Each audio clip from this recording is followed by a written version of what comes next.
నమస్తే, welcome to meta news.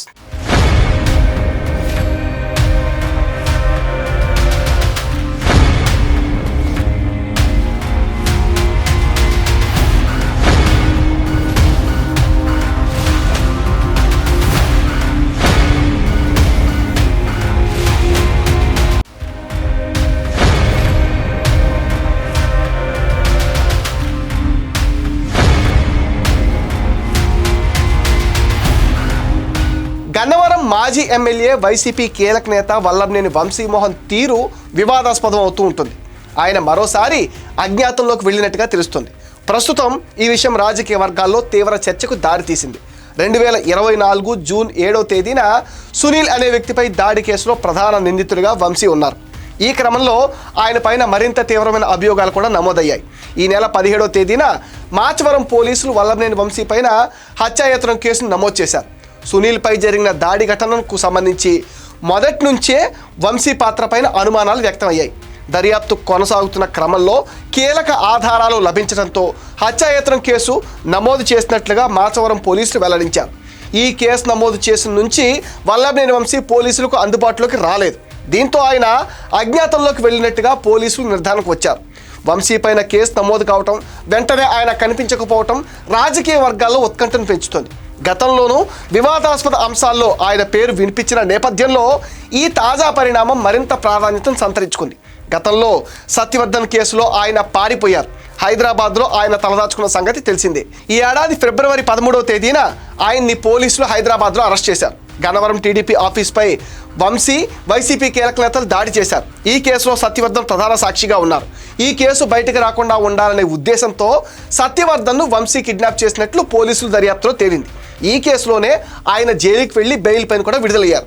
దూకుడు స్వభావానికి పెట్టింది పేరుగా నిలిచిన మాజీ ఎమ్మెల్యే వైసీపీ నాయకుడు వల్లభనేని వంశీమోహన్ ప్రస్తుతం పోలీసుల కళ్ళు గప్పి అజ్ఞాతంలోకి వెళ్లటం రాజకీయ వర్గాల్లో తీవ్ర చర్చనీయాంశం అయింది. ఫోన్ స్విచ్ ఆఫ్, అనుచరులతో సహా పరారి, ఇవన్నీ ఆయన చుట్టూ బిగుస్తున్న న్యాయపరమైన ఉచ్చును స్పష్టం చేస్తున్నాయి. మాచవరం పోలీసులు వంశీ కోసం ప్రత్యేక బృందాలుగా ఏర్పాట్లు చేసి గాలింపులు కూడా ముమ్మరం చేశారు. ఆయనకు సంబంధించిన సన్నిహితులు, అనుచరులపైన దృష్టి సారించినట్లుగా తెలుస్తుంది.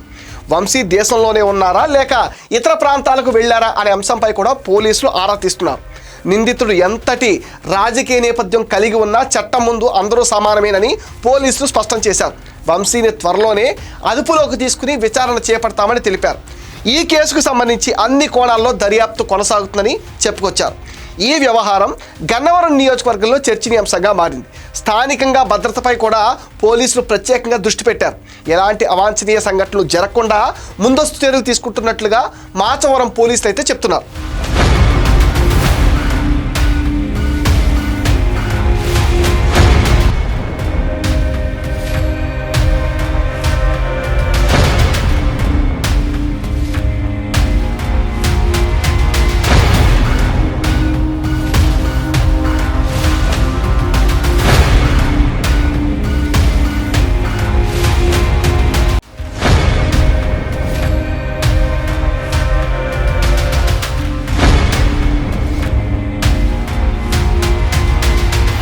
సునీల్పై దాడి కేసుతో పాటు టీడీపీ ఆఫీస్పై దాడి కేసు, సత్యవర్ధన్ కిడ్నాప్ కేసు, నకిలీ ఇళ్ల పట్టాల కేసు, అక్రమ మైనింగ్ కేసులు ఆయనపై ఉన్నాయి.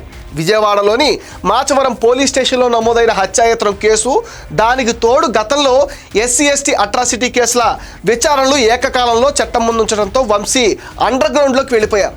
గతంలోనూ పారిపోవటం, ఆ తర్వాత అడ్డంగా దొరికిపోవటం, జైలు పాలు కావటం, బెయిల్ కోసం తిరగటం, ఆరోగ్యం సహకరించకపోవటం అన్నీ చకచకా జరిగిపోయాయి. 2024 జూన్ 7 అంటే ఎన్నికల ఫలితాల తదనంతరం పరిణామాల నేపథ్యంలో సునీల్ అనే వ్యక్తిపై జరిగిన దాడి ఇప్పుడు వంశీ మెడకు చుట్టుకుంది.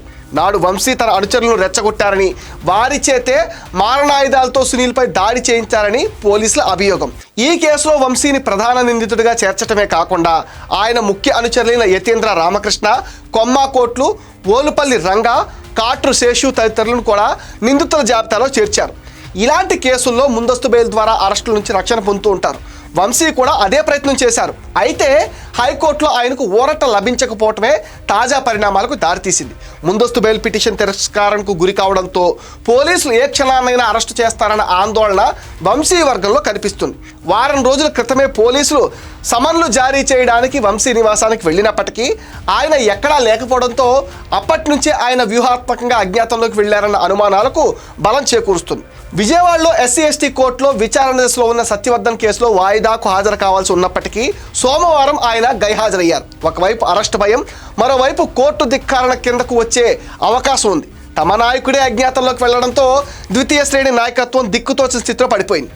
ఎం బాబు, మాల్పూరి ప్రభుకాంత్ వంటి కీలక అనుచరులు కూడా పరారీలో ఉన్నారని పోలీసులు చెప్తున్నారు. పోలీసులు ప్రత్యేక బృందాలతో వంశీ కోసం గాలిస్తున్నారు. ఫోన్ స్విచ్ ఆఫ్ చేసి టెక్నాలజీకి దొరకకుండా వంశీ ఎంతకాలం తప్పించుకుంటారో చూస్తామంటున్నారు. గతంలో వంశీ కనిపించకుండా పోయి హైదరాబాద్లోని కొండాపూర్లో చిక్కారు. ఇప్పుడు కూడా ఆయన హైదరాబాద్లోనే ఉండి ఉండొచ్చు అంటున్నారు.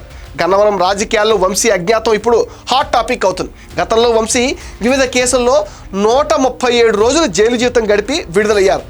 కొత్త ఏడాదిలో మళ్ళీ ఆయనకు జైలు జీవితం తప్పదు అంటున్నారు. ఇది మెటా న్యూస్ అప్డేట్. ఈ వీడియో పైన మీ విలువైన ఒపీనియన్ని కామెంట్ సెక్షన్లో మెన్షన్ చేయండి. మీరిచ్చే కామెంట్స్తోనే మరిన్ని ఇంట్రెస్టింగ్ వీడియోస్ మీకు అందిస్తాం. Please support meta news. Please subscribe meta news.